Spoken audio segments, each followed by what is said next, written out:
All right, good morning, advanced math kids. This is Miss Lefort, and we are studying 2-3, which is systems of equations. And today we're going to look at elimination. Elimination comes in handy when you have all of the variables have a coefficient other than one. It just makes it a little bit easier than using substitution. We will have some examples with both, so I will show you that. So on this first one, number one, remember our goal here is to add the equations together so that one of the variables eliminates or cancels out. So sometimes you have to multiply one or both equations by something to get a variable to cancel out. So you can choose if you want x, or you can choose if you want to cancel the y. It's your choice, so your work may look a little different than mine, but your answer should be the same.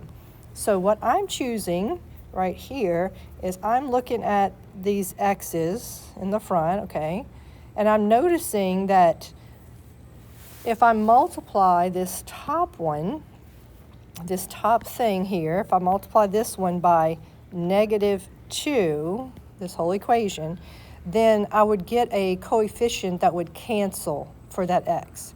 So I'm going to multiply this whole top equation by -2. So that's going to give me a positive 4x, a -2y, and a -16. And then that second equation, I'm just going to bring down. Okay, so -4x plus 6y equal to 16. All right, so notice, because I multiplied every term in that first equation by -2, these x's now cancel out. They eliminate, which is why this is called elimination. So that comes to 0 there. This would be -2y plus 6y. That's a positive 4y. And this goes to 0. So now that I have one equation with one variable, I can just divide both sides by 4, and you get y is 0. So it seems kind of weird that it's 0, but that is a solution. Okay, so once I have the first variable and I know what that is, I can go back to either one of my original equations and plug it in and find out what's the other variable. So you can choose the first one, second one, doesn't matter. It should give you the same answer anyway. So I'm going to choose the first one because it's smaller numbers. So -2x plus my y, and y is 0, equal to 8. So that would just give me -2x is equal to 8. And divide by -2, so x is -4. So you can just box in the two answers like that, or if you want to write it as an ordered pair, you're more than welcome to do it like that. All right, so let's look at number 2. So on number 2, you can choose to eliminate x or eliminate y. Doesn't really matter here. What I am going to choose to do is to eliminate the x's, because I'm noticing that all I have to really do is multiply this bottom one here by 2, and then they would cancel out, because I'd have 14 minus 14. So that's what I'm going to choose to do. So the top equation is going to stay the same, so I'm just bringing it down. This bottom one, if I multiply everything by 2, oops, I just wrote the wrong thing. That needs to be a 14. Okay, so -14x. This would be -12y, and 2 times 20, that's 40. So that the x's cancel out, which is what I wanted them to do. Then adding the y's together, that's -13y, and let's see. Oh, that gives me 13. So now I divide by -13, and I get y is -1. So once I know what the first variable is, I'll plug it back into either one of these original equations, doesn't matter which one. I'm going to choose the first one, so 14x minus my -1 for the y equals -27. So that would be 14x plus 1 equal -27. Subtract the 1, so that gives me -28. Divide by -14, I get -2. So this is the ordered pair, -2, -1. All right, so far so good. Let's do a couple more. All right, let's look at number 3. Okay, so number 3. All right, so we can cancel the x or the y. Let's see. I'm going to just look at the x since I did the x on the other ones, right?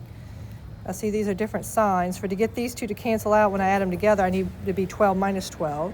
So I am going to multiply this first one, this first whole thing, by a positive 2. So that's going to give me 12x minus 10y equal to negative 20. And then the second equation I'm just going to bring down and put right underneath here like that. And then add these together. And oh my goodness, notice what happens. The x's cancel out and the y's cancel out. So I don't have anything left on this side, the equal sign. And over here, oh my goodness, that one does too, that's 0. So I get 0 equals 0. If you have something that happens like this, then you have to, well, when the variables cancel out, you look to see is it true or not. If it's true, and this one is, this is a true statement. So this means there are infinitely many solutions. So you can just put IMS if you want, but this is how you spell it, infinitely many solutions. So basically, it just means this happens to be the same line, okay? So if I multiply this whole top one by 2, I got the same exact equation, basically, or negative 2, I could have got the same equation. If it had been false, though, like if that had came up, say 0 equal to 20, that's not true. Then it would be no solution. So sometimes things like that show up. All right, let's do another one together. Okay, so number 4. Again, you can pick which one you want to isolate. It doesn't matter. So you know what? I'm going to pick the y's this time because we've been doing x's so far, and I want to show you can do y's.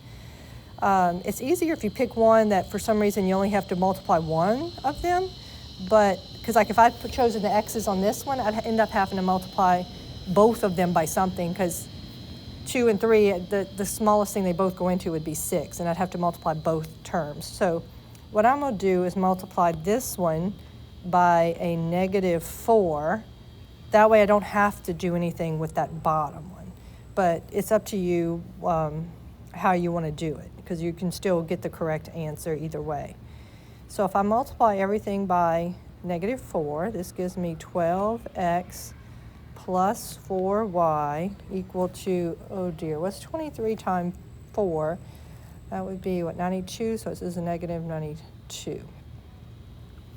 And then the bottom equation, I'm just bringing over. So now I can add these together, and I get 10x, my y's cancel, which is what I wanted, equal to negative 90. Divide by 10, I get x is negative 9. And then once I know what the first one is, I just plug it back into either one of those. I'm going to choose the bottom one, plug in my x there, and solve for the y and see what that is. So let's see, that's 18 minus 4y equal to 2. Subtract 18 on both sides, so I get negative 4y equal to negative 16. Divide by negative 4, so y is 4. So this is the ordered pair, negative 9, 4. Alrighty, so we have done quite a few of these already. I'm thinking you can probably handle the rest of these, so I'm going to let you complete the rest of these on your own and check your answers. If you can, submit it to Shobi so I can give you some feedback on those. If not, just check it on your own and just let me know if you have questions.